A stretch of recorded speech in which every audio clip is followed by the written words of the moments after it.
പിന്നെ പോയോ സീറോ എല്ലാം കാണിക്കുന്ന നമുക്കൊക്കെ പോയോ? പൂച്ച സാർ പൂച്ച സാറ് കരയുന്നുണ്ട്. നുണ്ട് കാർത്തു ഞങ്ങളെ കാർത്തു ചോറ് കൊടുത്തിട്ടും കരയുന്ന കരഞ്ഞു. എന്നെ കണ്ടാൽ അങ്ങനെ കരഞ്ഞോണ്ടിരിക്കും. അത് വേറെ ഒരു പൂച്ചയും ഇവിടെ വരരുത്. അതാ പൂച്ച സാറിന് ഇത്ര ഇത്.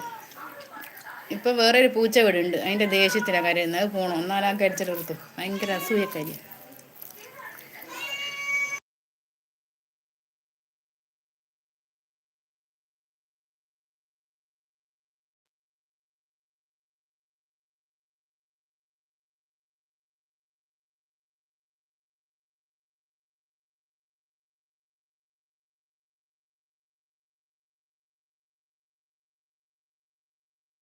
കാത്തു കൊടു ഇങ്ങോട്ട്. അത് വേറെ പൂച്ചയുണ്ട് ഇവിടെ. അത് പോയാൽ ആ കടിച്ചിട്ട് നിൽക്കും. അല്ലെ കരഞ്ഞോണ്ട് നിൽക്കും. അവള് കുശുംബിയാ.